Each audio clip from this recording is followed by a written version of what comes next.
Assalamualaikum warahmatullahi wabarakatuh. Waalaikumsalam warahmatullahi wabarakatuh. Halo sobat-sobat semuanya. Halo. Perkenalkan, nama saya Maindra Putri Yilmaz Kusumawardani, biasa dipanggil Yilmaz, dari SD Aisyah 1 Nganjuk. Di sini aku akan menjelaskan tentang pertolongan pertama. Pertolongan pertama itu juga ada dasar-dasarnya, seperti APD, anatomi fal dasar, dan luka. Sebelumnya, kalian tahu nggak sih apa perbedaan dari PMI dan PMR? Gak tahu. PMI adalah singkatan dari Palang Merah Indonesia, sedangkan PMR adalah singkatan dari Palang Merah Remaja. PMI adalah organisasi induk yang lebih besar, sedangkan PMR adalah wadah pembinaan dan pengembangan remaja di bawah naungan PMI. Sekarang kita mulai memasuki materi pertama, yaitu tentang pertolongan pertama, atau disingkat juga dengan PP. PP adalah pertolongan awal yang kita berikan kepada orang yang sakit atau cedera sebelum dilarikan ke rumah sakit terdekat. PP itu penting loh teman-teman. Tapi kenapa sih kok bisa penting? Karena bertujuan untuk mencegah agar korban tidak meninggal di tempat, mencegah cacat atau luka yang membekas, dan memberikan rasa nyaman dan mempercepat penyembuhan. Kita sebagai pelaku PP juga harus bisa melindungi diri sendiri. Dengan apa sih melindunginya? Dengan APD, alat perlindungan diri. APD adalah alat yang kita gunakan agar tidak tertular penyakit.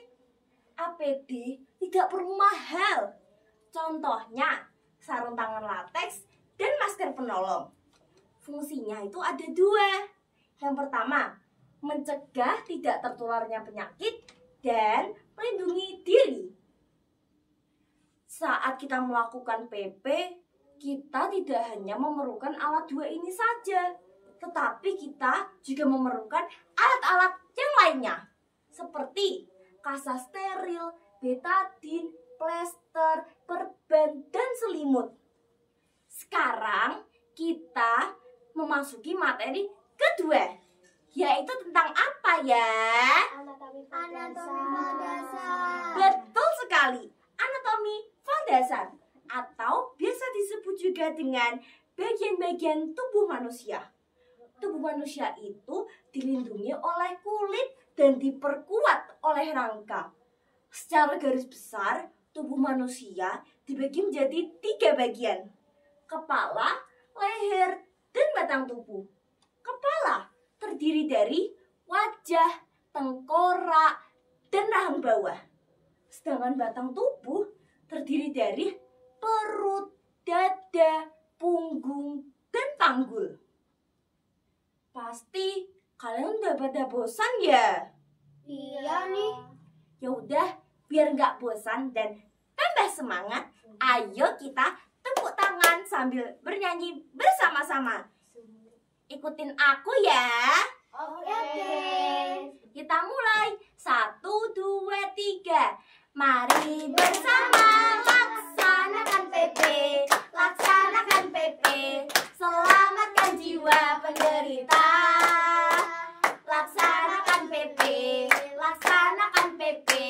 Selamatkan jiwa penderita. Hore!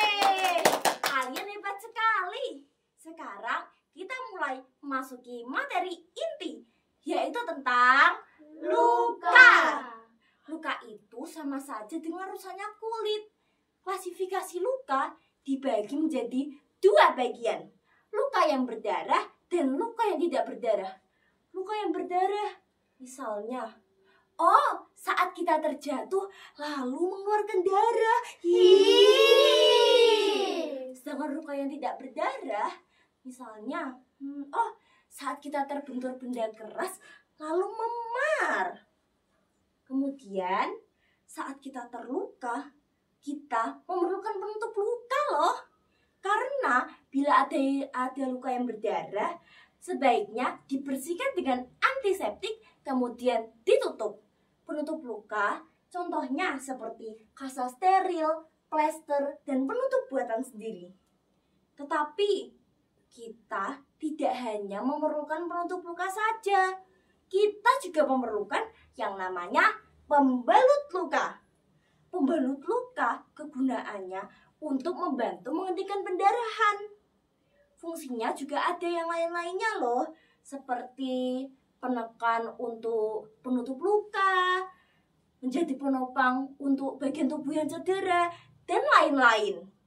Contohnya seperti plester, mitela, dan perban. Sekarang presentasinya sudah selesai. Sebelum akhirnya, ayo dengerin pantunku ya. Jangan lupa bilang cakep. Siap. Kita mulai. Biru laut seperti kolam. Cakep. Ikan paus pandai menyelam. Cakep. Dari lubuk hati yang paling dalam, saya tutup presentasi dengan salam. Wassalamualaikum